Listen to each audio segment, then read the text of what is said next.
God bless the avocado. That's right. That's right. I'm looking for one of my spices and I'm like, where the heck is it? So give me a moment while I look for that. While you welcome everybody. Which spice are you looking for? You're not looking for the curry. I'm pretty sure you're not looking for the curry. I am not looking for curry. No, absolutely not. I was looking for cumin. Wait a minute. Only you and I would have a spice compartment in our offices. Just saying. And for the record, it's great spices, all right? And it's going to be really great, and you're really going to love the spices when we bring them out. Right. Well, it's so funny. What many years ago, my cousin was visiting me, and he's all, "Do you have whatever spice it was?" And I'm like, "Hello, it's me." And it's like all these spices, even the weird ones that you would think you have that. I mean, I have this spice that goes on rice that has the nori and a few other things in there, which is delicious. I have an everything bagel seasoning. It's I have all sorts of things in my repertoire of spices because I live to cook, so therefore I got to have all the stuff. But the interesting thing is, as much as I love to cook, I don't keep like a lot of gadgets, like all the some people need all the latest and greatest gadgets. I'm like, a good knife, is what I need, and a good pan. It's that's my a knife, a plate, a spoon. I'm good. Yep. Couple glasses, ice cubes. We're good. That's right. But I do keep, these at home and at the office, so that's always important. So I don't have a freezer in my office, but I do have a refrigerator, and there is currently 2 6-packs of beer, 3 6-packs of beer, and 1, 2, 3, 4, 5, 6, 7, 8 bottles of wine and soda. It is what it is. The office fridge. So today I decided, because of National Avocado Day, I'm going to be making avocado or my guac while we go. So I have all my things here. I did chop them up. I did have them ready to go. Normally when I'm making guac, I am making it and I'm throwing everything in the bowl. I'm not separating. Mm-hmm. This time I separated because I thought, what I love when I go to a Mexican restaurant is when they make the guac tableside. Mm-hmm. And I do have a molcajete that I brought back from this one Mexican huge market in LA. This thing weighs a ton. And I was like, okay, I don't need to carry that all the way to the office because it is very heavy, and it's got the mortar also, and it's very heavy. I mean, this is made with, it looks like it's, like lava rock, and it's just gorgeous. And then I thought, well, I don't feel like cleaning it because then you have to clean it because it gets into all the nooks and crannies. I said, well, mind you, this is the conversation I'm having with myself last night. And I said, well, I'll put plastic down. And then I'm like, well, then it defeats the purpose. So I said, you know what? Don't do it. Don't worry about it. But I did, I do have the chips here. And before we get started with making it, I'm sure a lot of people don't even think about guac in the sense of, well, where did it come from, and when did this become a thing? And folks, there is a history behind guac, and there truly is. So it wasn't like it's always been here, but it does date back to the Aztec Empire, and that's because there were a lot of avocados, mainly in Central America, but also in the south central part of Mexico. There's a lot of avocados because of the climate. It was just conducive for it. So avocados, in case you all didn't know, they are a good fat. Sometimes people are like, oh, I can't have any fat. Well, there are good fats. So avocados do contain natural good fats, nutrients, fiber, and vitamins. And a lot of the properties actually help reduce cholesterol and blood sugar levels.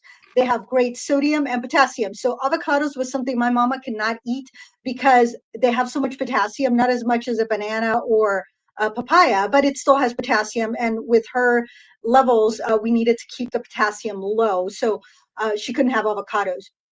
But there was a goodness, I got to that. So the Aztecs actually believed avocados to be aphrodisiacs, and mainly because the word avocado, the ahucatl, means testicles, and it could have been just because of the way they hang from the tree.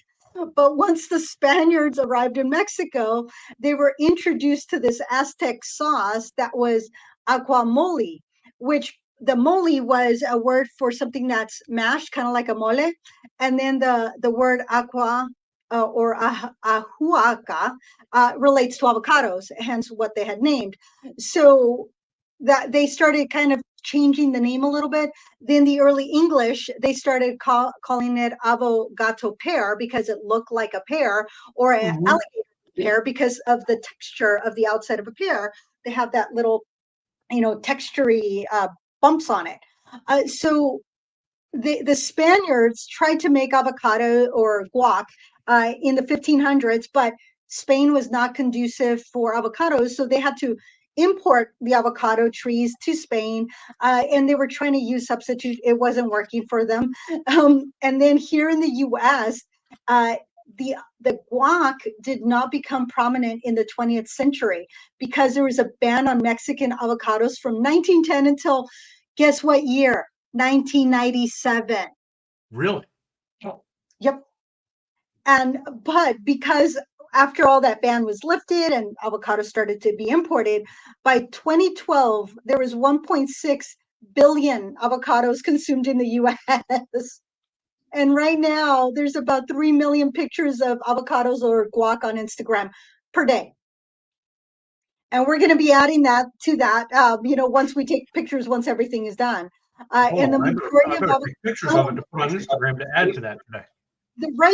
We're going to be part of that 3 mil. The majority of avocados grown in the entire world are grown in Michoacan, Mexico. Because of the volcanic land, it is very, very conducive to the growth of avocado trees. And here in the US, a lot of times our avocados, or our guac, I should say, are a lot chunkier. Whereas in Mexico, it is more of a thinner sauce. That's why when you go to certain restaurants, they have the avocado sauce. That's actually their guacamole, but they don't call it guacamole, they call it sauce, because in the US, we usually see it as creamier or with more texture. For me, I usually like my guac with chunky pieces. I don't like it very mashed. And even if I mash it, I leave a lot of chunks in there because that's part of what I like. I like the texture. So it's really avocados, cilantro, lime juice, jalapenos, and garlic. Those are the 5 things that you blend. I put mine. Very simple. But wait a minute. Avocados come from Mexico. What else comes from Mexico? Oh, well, there's 5 regions in Mexico that are the only regions that tequila is allowed to be grown and called tequila. And look what we have. So we have a brand of tequila tonight that we're going to shout out to Adam at Liquor Mart in Little Elm, Texas. He turned us on to it. If I can get it up here, right? Yeah. Adam had me try it a couple weeks back, and I just said, "Hey, I want to have that on the show." So I reached out to and I asked Gladys if she could get it, and luckily she found it up there, so we're able to bring it on the show. And this is one of those instances where we find a certain one from a certain manufacturer, and we're both able to get it in our states. So. Yeah, and I actually had to go to the Canby liquor store, and they did have a couple of bottles. I was like going, I'm looking for the tequila, I'm looking, and then I'm like, there it is. So I was able to get it. Super nice, and I told them about the podcast. They're like, ooh, we're going to be listening in. So hopefully the ladies there at Canby Liquor, shout out to you. Thank you very much for helping me find Lalo. Now, the other thing that I had grabbed before you told me about Lalo, which we'll talk about that one later, but El Tesoro, because my liquor store from Stafford Liquor, they actually, this is one of their, they had 240 bottles, and this is bottle number 228 of 240. And this was specifically made for Stafford Liquor at Tesoro. So there's a whole history behind that, but that's a later. Right now it's about the guac and Lalo. So I will open it in a second because I have not opened it, but Lalo only makes blanco, the white. So we'll go through that in a moment. But first I have to make the guac because I need to have something to eat it with. So usually when I'm making guac, I just throw everything in a bowl and then mix it. Today I have everything separate. So I have my lime juice in here. I have my tomatoes. I have my, so with guac, you can use yellow onion or a white onion. When I use something like that, I'd rather do a sweet onion. But if not, for the most part, I'm just using scallions or green onions. It's funny because I'll bet you'll never guess which onion Tim used. Purple or sweet? The red onions. Yep. I just love red onions. If you want a little bit more kick, that's when you put the purple onions in there. Yeah. I usually like it milder, but I do like it with the kick. Hence here's the jalapeno, and only a half a jalapeno, and the cilantro, and my tomatoes. So I have everything here. I also have my spices. So one thing that I add to my guac is cumin. I do like to add a little bit. And if I don't have jalapenos, because that's not something I always have in the pantry, well, not in the pantry, but in my fridge, I will use a little bit of chili powder to give it a little bit of kick if I want that. Salt, pepper, garlic. So that, keep it basic, very, very basic. And when I do make a creamy avocado, I do use milk. Oh, really? Yeah. So if I want it really creamy, I add a little bit of milk in there and it just makes it super creamy. You can put in a little bit of sour cream also. That makes it, the texture is just like silky. But for the most part, if I'm making it chunky, I'm using my lime juice. So I did slightly cut up the avocado. I haven't finished putting it all in there because I didn't want it to brown. But one way of keeping avocado from browning is lime juice. Another way is if you have a half of avocado left, put it in a container with like a yellow onion and cover it. The onion will keep it from browning.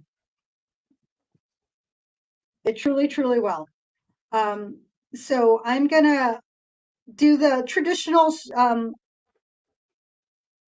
way, and I'm going to actually mash it up. I'm not going to make it chunky the way that I usually do it. So I'm going to go a little different. And so mine, because I squeezed a little extra lime juice into mine. Mine is really, it got towards the soupy side, but I didn't mind. I almost was going to put another avocado in. Okay.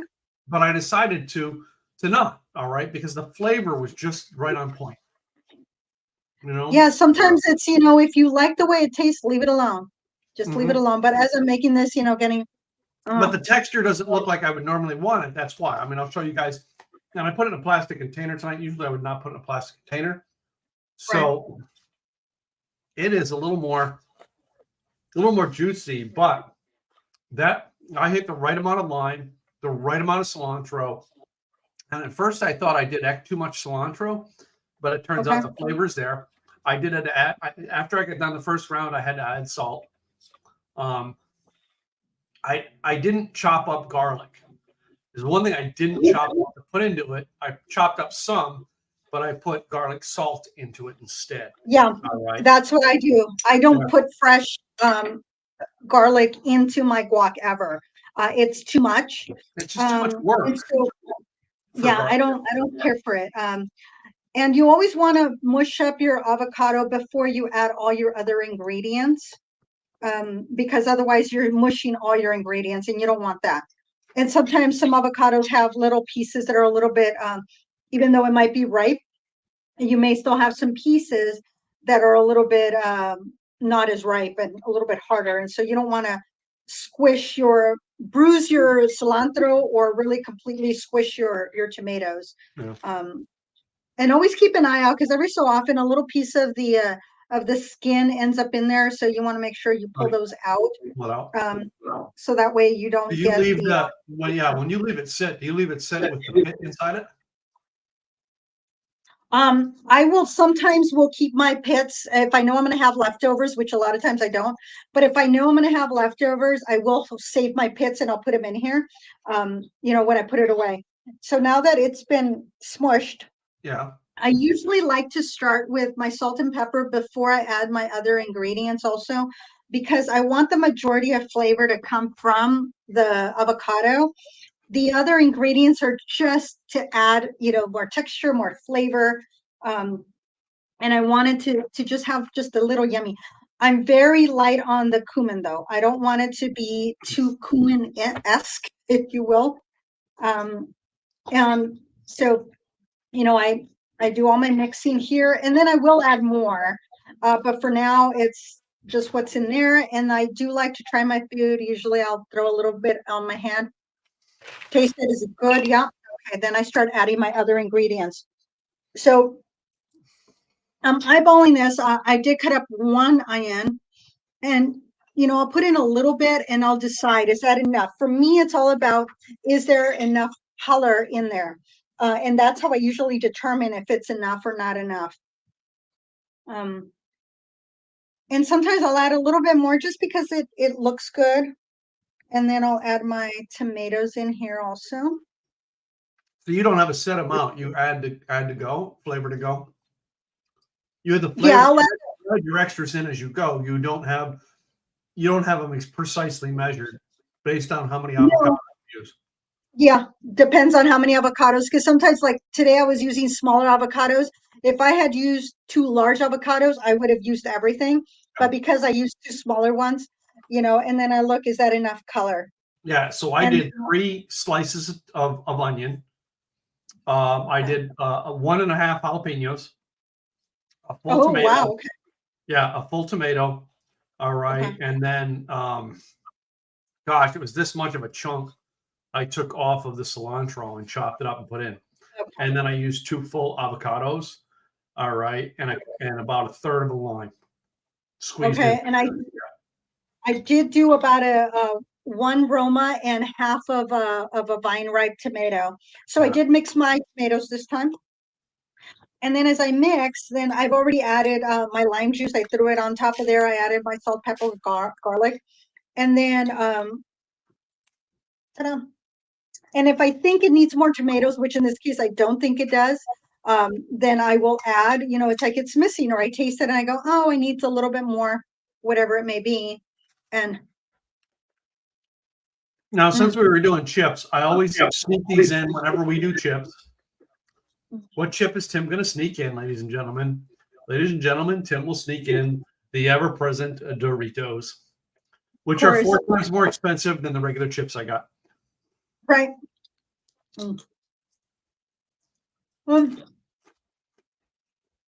But and for me, it needs a little bit more lime juice. And I had a feeling it was going to need a little bit more. So I kept limes here, but then again, I'm going to squeeze limes into my tequila. So that's why I have 2 others in here. Yeah. I had an extra one because I said I'm probably going to need it. And I think that was a little too much, but here we are. I've already poured my shot of tequila over ice, and it just about melted that ice cube down. So nice. I'm going to be diluted now. The other thing that I do with my guac is I mix it with the fork, but then I serve it with the spoon. Oh, really? Yeah, because the fork, because of the separation. This is a good one, Cindy. To smash it with pico de gallo. So basically, that's a shortcut way to do it. So pico de gallo, because I figured if I have leftovers, I can make what I have. I can make pico de gallo. Pico de gallo is tomatoes, onions, cilantro. Yeah. And I throw in the jalapenos in there and lime juice, salt, pepper, garlic. So that's what a pico de gallo is. I said pico it's de almost gallo, like a yellow onion or a sweet onion. I will throw these in there too, so I can mix it in. But what I was mentioning is that thank you. Yeah, with the fork, it doesn't smash up it mixes without over mixing. Yeah, I always use a fork to make mine as well. I don't use a spoon. All right. Now I will scoop out of the, I'll scoop out of the shell. I will scoop it out with a spoon.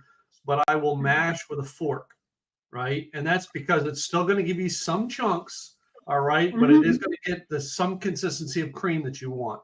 That's my opinion. That's how I've done it always. Yeah. But I know people who smash with a spoon, and I don't like it that way because it mashes it too much. Yeah. So that is very true. And then this gets tossed over here inside.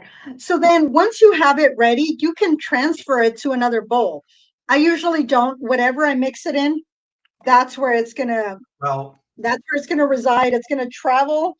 And I have these bowls that I mix it in, but like I don't show those bowls on camera. They're old bowls. They're kitchen mixing bowls, right? Normally, I was going to put this in a nice, pretty glass bowl, and I keep saying for the podcast, I'm going to get a set of dishes that I can make for display, and I never do. And the other thing you can do if you want to pretty it up a little, you can use lettuce leaves. To put around, to give it a little bit of a look. Or if you're going to put it in another dish, you just put the leaves all around and then the avocado there, because I will add avocado to leaves and eat it like that. So there's various things that you can make your guac look really pretty. How are you serving it? Are you putting, radishes around it? Are you putting it in the middle with chips all around? Sometimes what I have done with I would say one of the things that we eat with guacamole, all right? Everybody else thinks chips, but guacamole goes good on a hamburger. Yeah, you can also do this is Zuniga sauce, their hot sauce, and I really like this. So sometimes what I will do is that I will do a hot sauce and then I will add guac or avocado to my sauce, because my hot sauce, because it's just really yummy. Yeah. The other thing is some ceviche. You can add you can make like a little moat, put the avocado on the outside, and then in the middle you put some ceviche. You could add to the guac, if you wanted to do something different, you can do the everything bagel, because when you make a guac, even if you make it without the tomatoes or with the tomatoes, you can then put it on toast, and then you throw everything bagel seasoning over it. You can put sprouts. You can put an egg. There's so many things. Yeah, I don't think I've ever had it with an egg, but I have had a lot of places down here are doing the the guacamole or avocado toasts. So yeah. Right. Ooh. Oh, they didn't like it. They got mad. My Topo Chico got mad at me for opening it up. So you can make ranch water with Topo Chico and tequila, just so that you know. All right, so I have all my stuff here. Let's move this here and everything else out the way. I'm dropping stuff. Bear with me as I. No, I have had avocados and guacamole, well, a form of guacamole with Brussels sprouts. It's a very unique taste, but Brussels sprouts go with a lot of things, Yeah, there's so much you can do. It's play in the kitchen, y'all. What are the things that you like that go together? It's you got to make it fun.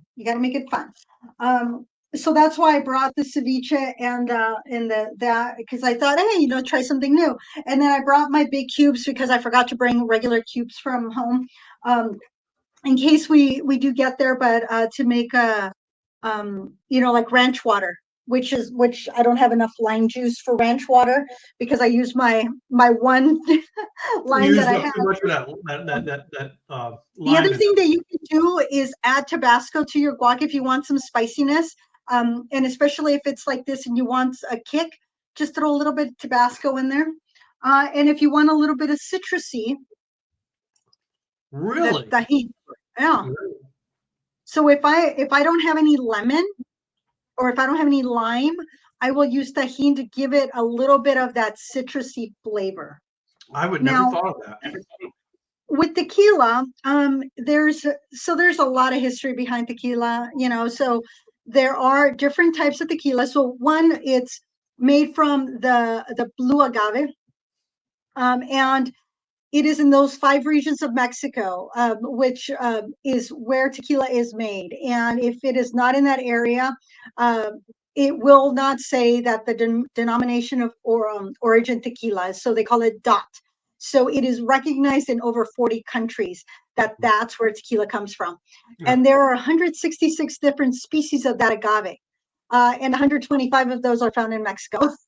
Yeah. But that Weber Blue was named after a German botanist that classified it back in 1905. And so it's that's what is used to make tequila. And in the volcanic soils that are in those regions, that's what makes tequila so special, is that the way that the agave is harvested. And it takes years for the harvest to kind of like a pineapple. It takes years before it's ready.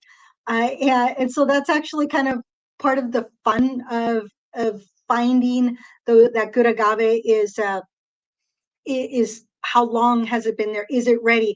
They are checking every day which agave is ready, which agave is ready. And if it's not ready, they're going to leave it.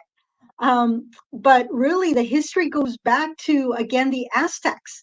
They had this cloudy, sour tasting alcoholic drink that they extracted from the plant's heart and they fermented it. And they usually did it during ceremonial sacrifices or, ceremonial ceremonies or religious ceremonies, I should say. It wasn't until the 16th century, again, leave it to the Spaniards, that they ran out of their supply of brandy. And so they said, hey, we know how to distill. Let's use this. Let's turn this into tequila.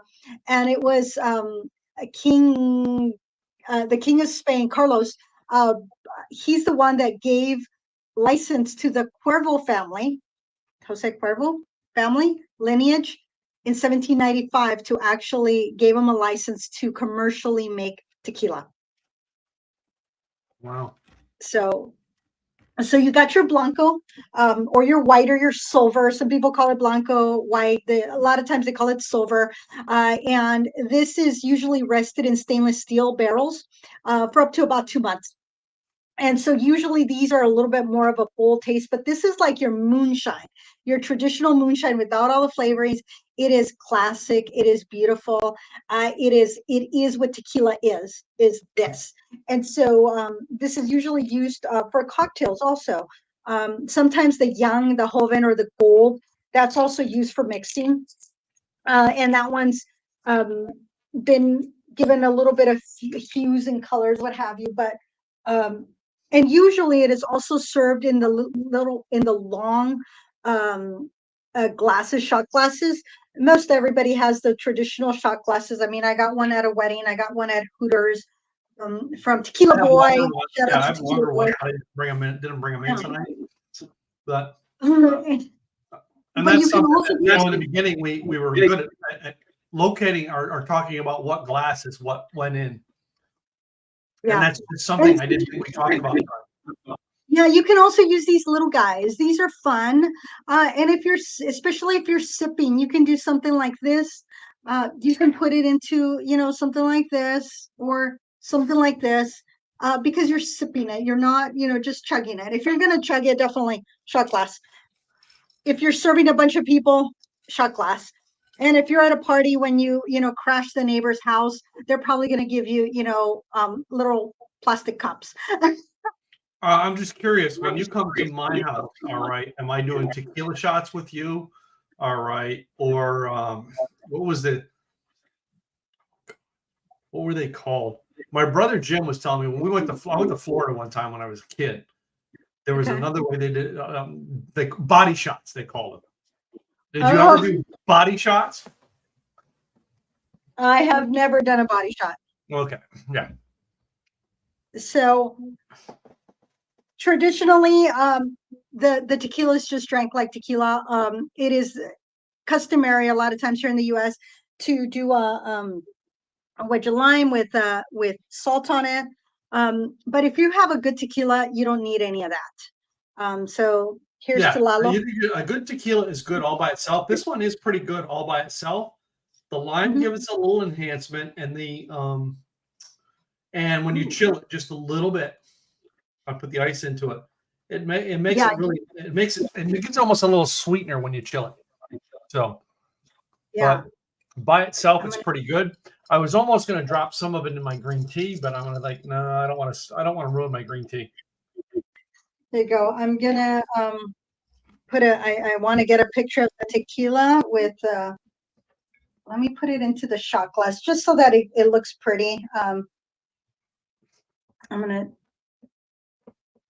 hey, and I poured almost an exact, wow. Almost an exact line, huh? Yeah, I'm like, well, no, I'm actually not too bad at calculating. And where's the camera? Now, before you drink, we have to do something tonight. What's that? All right. We are going to lift our glasses up. Cheers to 70 shows, my friend. Cheers.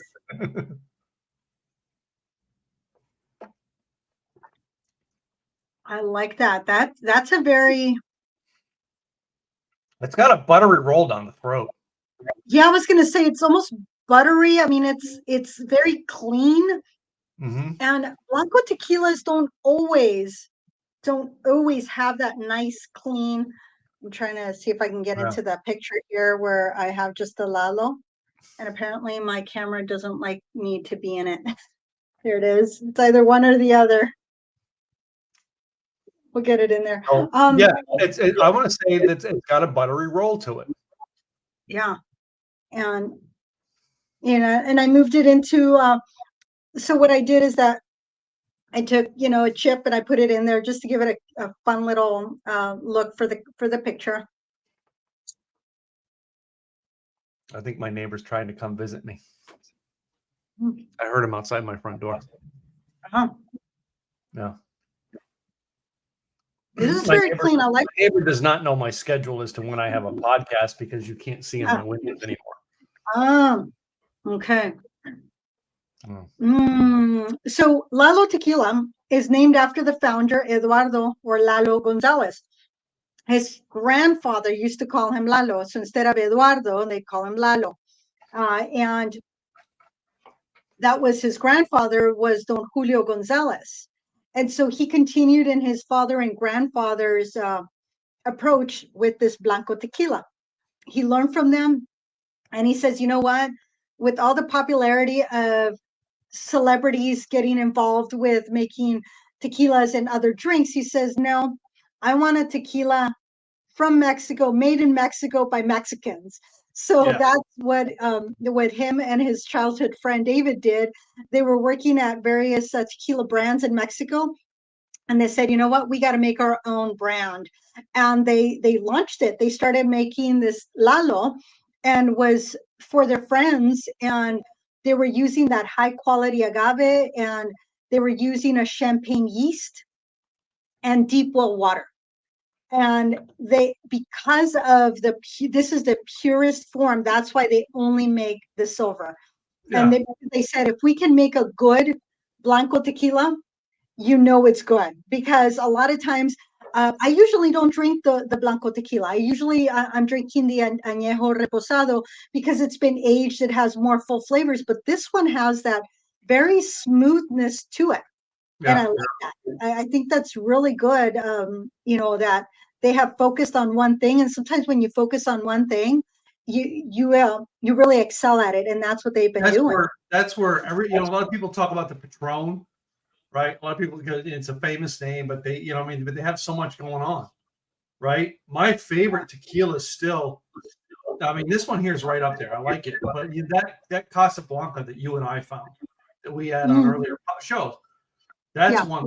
I think I have 2 bottles of that in my shelf. Well, I got 2 bottles of this now on my shelf too. So, but anyway, but like the Jose's, I think I only have little bottles. I don't buy big bottles of that anymore. Right? I may have some Patron Silver, right? But the others outside of that, I'm not into the main brands, the main names. Right. I like to try different types, and this one is cooked over agave stone for over 40 hours, and then it's distilled twice in copper pot stills. Wow. And so he just wants to use pass down that from generation to generation, and as ambassadors of Mexican culture. So thank you for sharing this one, because I would not have purchased a Blanco tequila if it hadn't been for you. Well, I mean, yeah, and that's it. It's this is what I like about the show is we both find stuff and reach out to the other and say, hey, you want to try it? Right. And there's a lot we go, no, not even trying. We don't bring just anything on the show. And Adam down here at the liquor mart, shout out to you, Adam. All right. Adam pulled a bottle of this out for me to taste in the store. And he said, Tim, if you like tequilas, you've got to try this one. He sold me on this. Because I don't go to the liquor store at 10 in the morning to taste tequilas. I really just don't. All right. It's just not my vibe, guys. I still have work to do, right? But I'm having at 10 in the morning trying out tequilas. Right. And he had some other mixers and stuff like that he's trying to encourage me not to check into. And that's what I like is, now we're feeding into other people who are giving us hints. Try this. Mm-hmm. Right. And just because I like it doesn't mean Gladys is going to like it. But it's got to go through a lot of tanks or a lot of hoops before Gladys and I are going to put it on the show. We're not just putting anything on the show because, again, we've only done 70 shows. So we're not throwing every piece of alcohol on this show. Yeah. Right. We have to like it. I really like this. Yeah. I think I'm going to keep a bottle of this on my shelf. All right. As well as the Casa Noble. All right. Yeah, I think so. That is one that I'm this one to mix as much as I would the Casa Noble. So this one. Let's talk about that one that you got there because I really want to hear about that one. This one's been around since 1937. The original owner, I'll move this over here. The original owner, he had a distillery, which during the Mexican Revolution of 1910 pretty much burnt down. And so it wasn't until years later that he started the distillery now. It's called La Alteña, right there, La Alteña. Which was about 20 miles from where his original distillery was. So I thought that was actually kind of cool, staying close to home is what he was doing. And so El Tesoro, essentially, it's the treasure. And of course, they call it the treasure of Jalisco because it's made in Jalisco, Mexico. And it's in the highlands, which is northwest of, or is it northwest or northeast of Guadalajara? I think it's northwest of northwest of Guadalajara, because Guadalajara is here and it's over here. So it's in the highlands. And it was one of the things that caught my attention besides is that this particular one is a single barrel. So that's what caught my attention. I was like, single barrel. And this is barrel number 228 out of 240. And this one was made specifically for Stafford Beverage, which is Stafford Liquor here in Wilsonville. And it was made in Jalisco. So I thought that was kind of cool. So Carlos Camarena, he is the master distiller, and he's the great grandson of the original distiller that started all this, Don Felipe Camarena in 1937, which the year is right there. And so he was after his distillery burnt down, he was growing and selling agave plants to other distillers. And then he's like, well, you know what? He's like, let me start all over again. And he passed it along to his son, Felipe. And then Felipe passed it on to his daughters and his son, Carlos. So Carlos is the master distiller, and one of his daughters, Jenny, she's by trade, she's an architect. But the family kind of pulled her back in, or she pulled herself back into the family business. And so she's the master of operations. So you have Carlos, who's the distiller, and then Jenny, who's in operations. And they are essentially owned by Beam Suntory. But it all started when they had done a collaboration with Robert Denton and Marilyn Smith. And so then they turned into Fortune Brands, which then in 1999, they bought out all the trademarks, turned into Beam Incorporated, which then Beam became Suntory when they were bought out by Suntory. So it's Beam Suntory. And Beam Suntory has very specific requirements for all their vendors to follow, where they're going to be very specific, where they want to reduce slavery practices and human rights, things of that nature. They think that's very important, so they expect everybody to follow that, and so they're part of that. So one of the things that I thought was so cool, so this little guy here, this is a Tahona stone. So this is one of very few distilleries that actually still use the Tahona stone. So these stones are huge. They're pretty big, and they grind down the agave. So once the agave flower is picked, it is separated because they just want that center section because everything else is very bitter. And so then they put it together, and then they have these huge stones that are crushing down, and they're made out of volcanic stone. And they unlock all the flavors of the agave.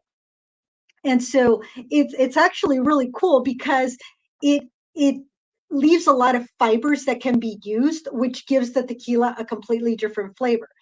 Because they're able to ferment with those fibers, and that is how Carlos's grandfather and grandfather used to go through the process. Then they go into the distillery pots, which are the same ones that the father and grandfather used, which is awesome. And the other thing that grabbed my attention is that they handwrite. So all of this blue was actually handwritten. That is the detail that they put into their brand. And this particular one went into old Scotch whiskey casks. Mm.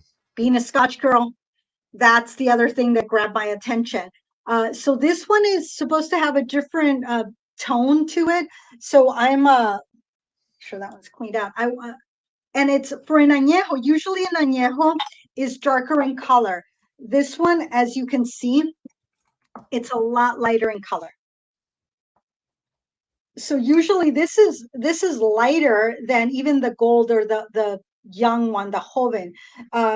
So this is actually really cool. So it's their world collection. It has a nice smell to it.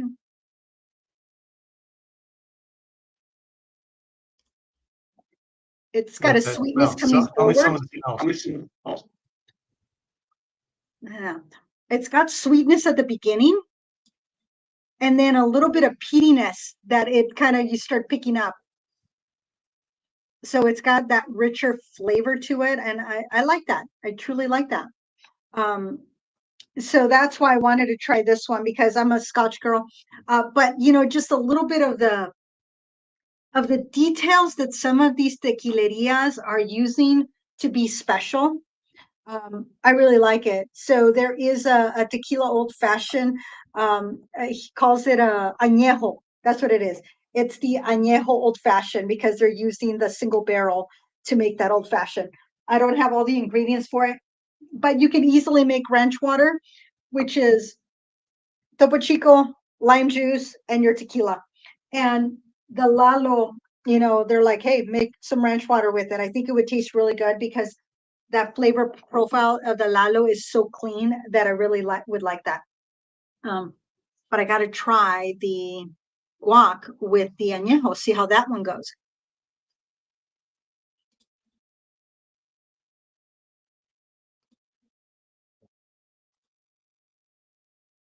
Oh, the cumin, it pulled out the cumin in the guac. Really? It did.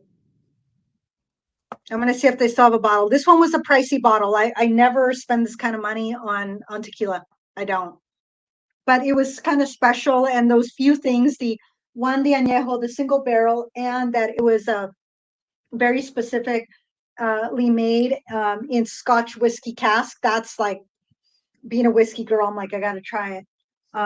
But I'm very impressed with this one. This Lalo, you done good. You done good, Tim.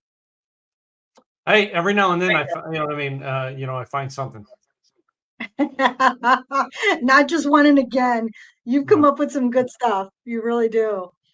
So I really appreciate that. We're finding new things. Well, I mean, we're always doing research, so like I'm always looking, right? And like, I'm not a heavy drinker, so it's not like I'm always looking for alcohol.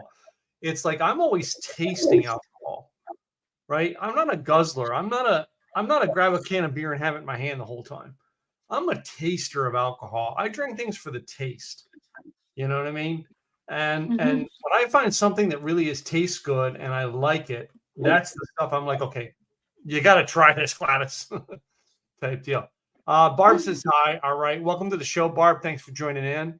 All right. So I will have to say, I am wearing the lipstick that Barb got me. This stays on. Lip Sense with Lip Sense. This one is a matte finish so that it doesn't like bright. So I'm wearing Napa today. So that way it stands out a little bit. So thank you, Barb, because she's the one that's hooked me up with this kind of stuff. That I can show off. I think I need to start tagging when we do the show and I show pictures. So thanks for being here. But yeah, finding those things that we like and that fit into the profile and checking it out. That's part of the fun. As we're trying new things, it's like, ooh, how about this? How about that? And then Tim was the one that truly saw that it was National Avocado Guacamole Day. I hadn't seen it, and it's like, duh, hello, let's. And we had been wanting to do tequila. He had it, so it worked out perfectly. So good job, good job. Just happened to have it. All right, when it came up. So anyway, I'm setting something up, and I'll tell you here in a second what I'm doing. Okay, because you look very focused. I look like I'm intensely doing something, don't I? Mm-hmm. Mm-hmm. Well, you do that. I will share the añejo old fashioned recipe, which is 2 ounces of the añejo, and then you're going to make a cinnamon syrup. Cinnamon syrup is a simple syrup. 1 cup sugar, 1 cup water, 4 cinnamon sticks. Boil it, then strain it and put it into an airtight container. Let it cool down. So then you're going to put 2 ounces of this, 1/4 of an ounce of the cinnamon syrup, 3 dashes of orange bitters, and orange peel. Serve it with a big cube, and you got your añejo old fashioned. So that's something I haven't made it yet, but as you all saw, I just opened it, so I haven't tried it just yet. But okay, see what I was. Insiders Club. What we were talking about. I'm actually going to make it into a rolling banner at the bottom. Hold on a second. It's going to scroll at the bottom for a bit. But all right, we've created basically because we're going to have some alcohols coming up that we create just like this, right? That we're working with some brands to create it. It's going to have our label on it. And we're going to have an insiders club. So the insiders will have access. You must be 21 to join. This is because we have to verify that you're 21 to join the club. All right. And I basically have on the site, likethewayyoudrink.com, there is a button that says like the insiders or join the insiders club. All right. And if you join that, all right, you'll get first exclusive invite when we do get our stuff to be able to be sampled, right? And the Insiders Club is going to be in the next year where Gladys and I are going to,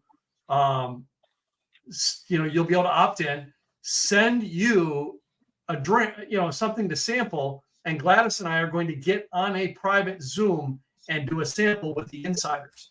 This is something that you have to be in the Insiders Club. It is free to join, right? You only opt in and buy the alcohols that you want. All right. We will, and we have yet to figure out that part of it because some cases we've got to ship alcohol across state lines, and we have to try to comply with certain laws on this, guys. But yeah, imagine that. All right, once a week or once a month, doing an insiders tasting where we're on a Zoom call and we're all taking 2 different tequilas and we're sampling them and we're talking about them. We're having a food and a snack, all right, as insiders. This is not a broadcast. This is something that we just hang out together and we discuss what we find. So we put that on the webpage. All right, you go likethewayyoudrink.com. And actually, there is a blue button down just below the header that says all right, join the Insiders Club. So I'm actually making sure it all works. That's what I'm doing. Yay. So So we definitely have a whiskey and a gin in the works, and I'm looking at a rye. mhm. And you know, and I if I get connections, all right, I would love for us to do a moonshine. But right here, this is a perfect example. We may find stuff like this before we bring it on the show. We're going to take it to the insiders. We taste it with the insiders before we acknowledge, okay, that's good enough to bring on the show. So you'll be able to find Right. out what we're drinking ahead of time. before. Ladies and gentlemen. So that'll be kind of fun and exciting, because then that'll get you all tickled pink to come check out the show and give us your take on it. Because if you got to taste it with us, and what if you didn't taste it with us, you still get to come on and give us the, Yeah. hey, I didn't taste it, but I was able to get it, before we actually bring it on the show. So you get to taste it during the show. Not you knew this about year, but like 2024, we may do, you fly your own expenses, but the insiders will have an invitation to meet us at a winery, all right? At a distillery. We fly in for a day. We meet like up there. Gladys has very good connections in the Portland area and in Oregon to a lot of distilleries, a lot of wineries. So we would fly in, all right? You would meet at the location. You take care of your own things, but we'd give you the address of the location. You meet us there, and we have a small party and tasting together. So these are things we're looking to do with the Insiders Club. We just threw the name Insiders Club together. We don't have this down perfected. We as a group may create a different name for it. It's okay, all right? But this is going to be an Insiders Club where you and Gladys and I taste things virtually, and then eventually taste things, and you get the invitation. We'll taste things and meet you in person, all right? Mhm. And we aren't only going to do Oregon. Gladys is going to come back to Texas and visit me too, because I got some places here in Texas that are pretty darn good. That's right. And we're always looking for better ways of doing things. I mean, we were Lady G and Mr. T, and we still are, but we changed our name because of conversation where it's like, well, I like the way you drink. Yeah. And it's like, I think that should be the name of the first 6 episodes. I like the way you drink. I'm like, why don't we see if that's available? And it was one of the conversations. It's like, he goes, I wonder if it's available. I said, well, look, and he looked and it was available. So, hey, we really liked it. It just fit into our brand and what we were trying to do. And we're always talking about liking the things that you're drinking and not just drinking to drink. I mean, this is all right. Think about this. This here today, episode 70. We're 70 episodes, by the way. Cheers, ladies and gentlemen. Those of you who've been with us for 70 episodes, thank you so much. But this is it. We took something that was made, all right, it's National Avocado Day. We made a recipe. I made it one way. Gladys made it another. We both tasted a tequila that we found. Gladys had an additional tequila to add. I could have added another tequila, but I didn't.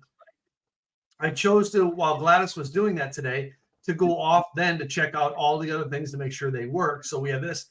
But this is an enjoyment. This is what we do to enjoy this part of our week, right? We enjoy coming here and presenting this with you guys. And let's face it, we don't have the billion people following. We're not the most popular podcast on Apple, but we don't care. We're having fun. And we'll get there. We truly will. Because as we enjoy what we're doing, people are going to enjoy what we're doing and they're going to start enjoying. So, but one thing that I will do, just because it's, I'm not doing a whole shot, but a partial shot, is that I will. 2.5, Gladys, by the way. What's that? I've had 2.5 shots.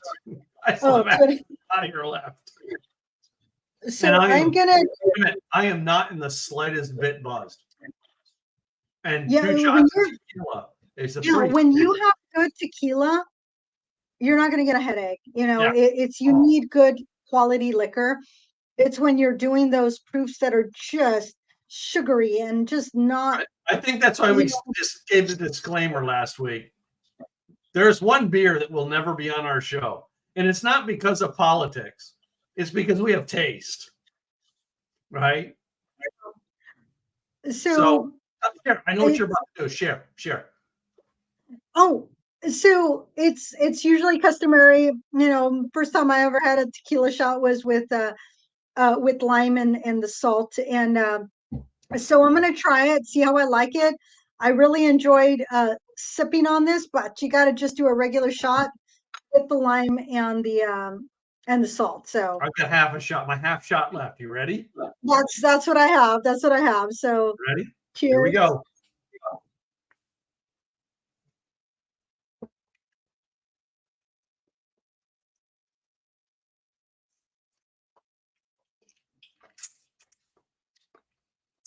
Wow, what?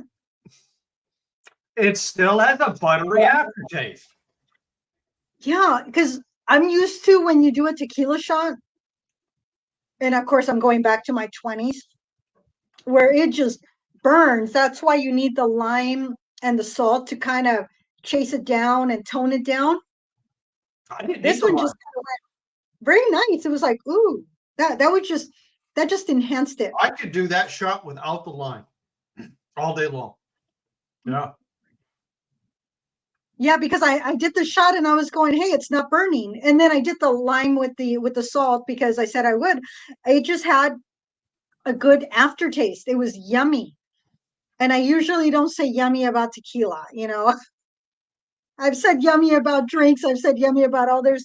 This is the first time I've said yummy about tequila. So, oh, I just noticed on the side it says inhale, sip, exhale.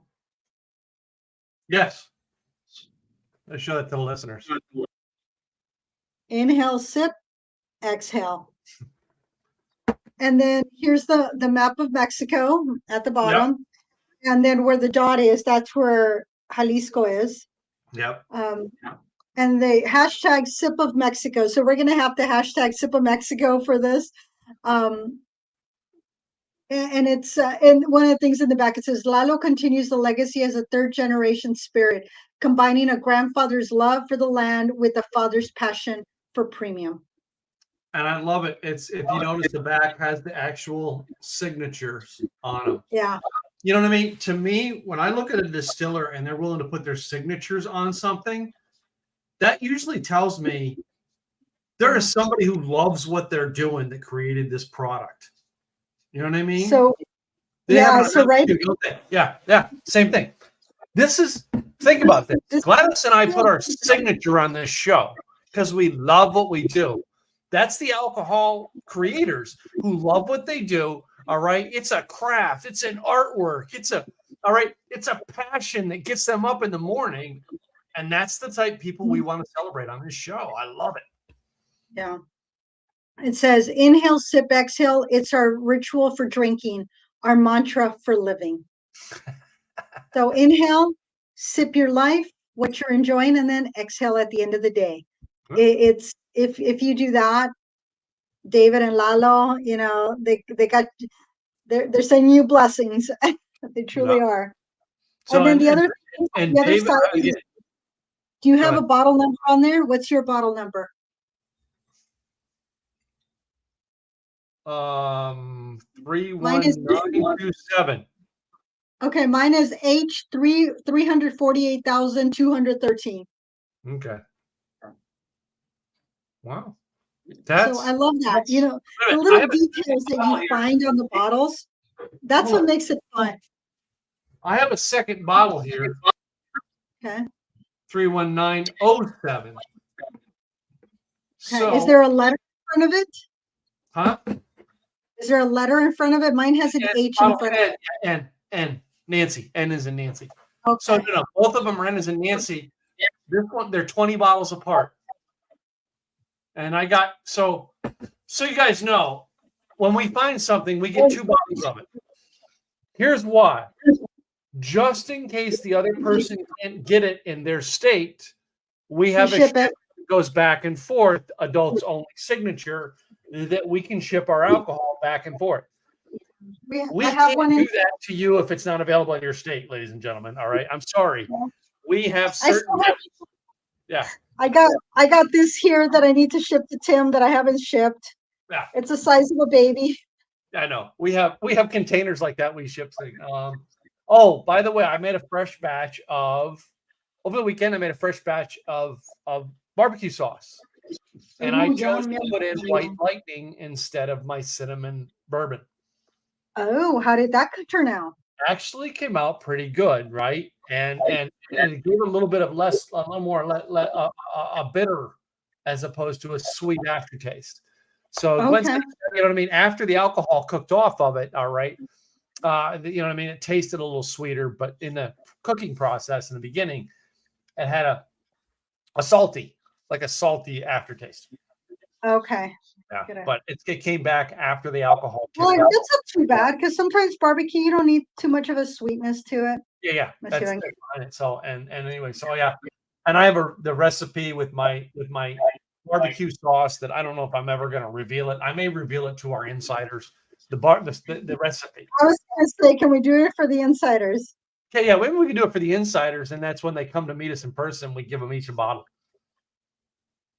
I We'll have like that. an insiders gift pack for when we do live events. So, but insiders are our next thing. Some stuff that we've got. I know we've hit the top of the hour, but some stuff we have coming up that so you guys know is Gladys and I are part of a mastermind with Craig Duswell. It's how we met, right?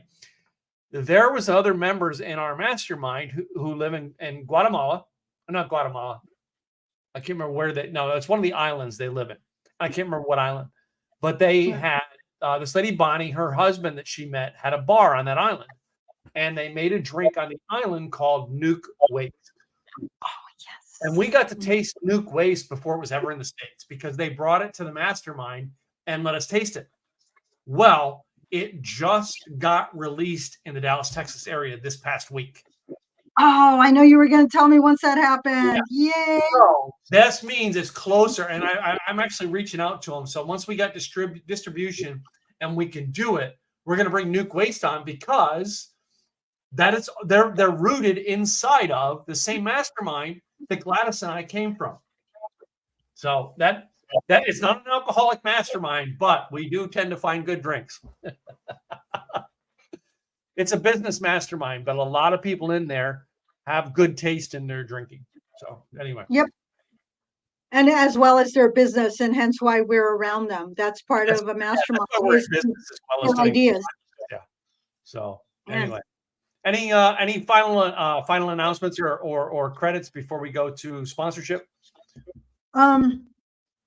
No, I gave my thanks to Canby Liquor Store for having my Lalo. I will give a shout out to Stafford Liquor because when I called to see if they had Lalo, they didn't have it, but they took the extra time. Now, could I have done it? Absolutely. I could have gone out to the Oregon Liquor and Cannabis Commission to see if they had which liquor store had it. By Stafford Liquor looked it up and they said Canby has it. They have 6 bottles. And it took me a couple of days before I got out there. They still had, I think, the last couple of bottles. Cool. But Stafford Liquor, I mean, that's the support you get when you're in a good community is that they're going to tell you, they're going to say, hey, go here. We don't have it, but you can get it here. Could they have ordered it and made me wait a week? Yeah, possibly. They didn't do that. They just told me where to go. So that was kind of cool. And then Canby had it, and they were amazing ladies there, which was great. So thank you both. I do appreciate my local liquor stores, especially when the ladies are in there. There's a point in this, guys. Build a relationship with your local liquor store. I'm not talking the chain liquor store. I've got 2 small ones here in town. Build a relationship with them. These guys can find stuff like you wouldn't believe, right? And you know, the old-fashioned liquor, tiny liquor store, this is just here for the drunks. No. Some of these guys, like Adam at ours at Liquor Mart here in Little Elm, all right, Adam is passionate about what he finds for me, right? And that's what you're finding with Stafford, all right? When we find them, man, we want to shout out to them because they really, just like us, they have a heart for that craft. Yep. True story on that. They love what they do, and they're going to share their thoughts, opinions, and let you know when you're like, oh, yeah, I don't get that. Or when they've offered something and it's like, oh, and then next time I go in, I'm like, I didn't like that. Like, oh, okay, thank you. Yeah. The only chain store that has ever come close to that, and neither one of us have one close to us now, is Total Wine. Total Wine is, I mean, they seem to have a better passion towards it. But other big chains, I'm sorry, they don't have the heart. They just don't have the heart. I'm sorry. Build a relationship with your local liquor store. Chances are it's a local businessman. And this is a local businessman trying to feed his kids, trying to keep his kids in sports. All right. Trying to keep, food on the table. So I'm in favor of support your local liquor store, not a chain. Yep. Absolutely. So, all right. Well, let's move on to the. Sorry.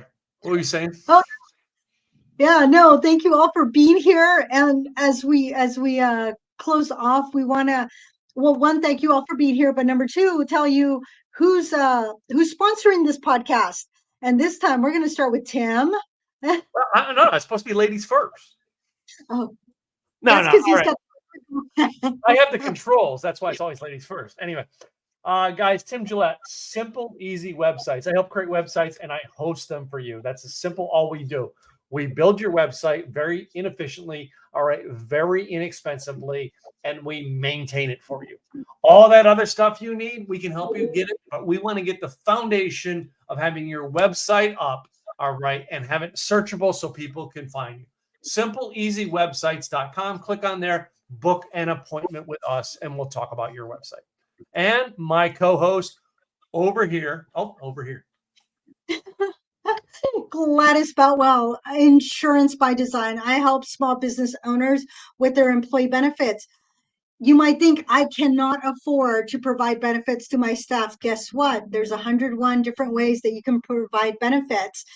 If you go to Insurance Design Pros, on the upper left-hand corner, there's a little button that says 101 employee benefits for all budgets. You will get the white paper that will give you the high level of the different types of benefits you can provide. Some of them are free. And of course, it goes all the way through the gamut of traditional, all the way to expensive, like cars and having a doctor on site. And yes, I did work for a company that did have both of those things. But let's have a conversation. Go to insurancedesignpros.com and we will chat. And just as a reminder, a lot of people are losing their Medicaid right now. Let's have the conversation. Are your staff losing their Medicaid? Guess what? They need a broker to help them enroll on Marketplace. So check me out, Insurance Design Pros. Gladys Boutwell, here to serve. All right. And last but not least, all right, go to our website. All right. Like the way, hold on. I got to get it off so it's not ticker anyway. He's the tech guy. Like the way you drink.com and sign up for our new free Insiders Club. It is free to join. You must be 21 to join.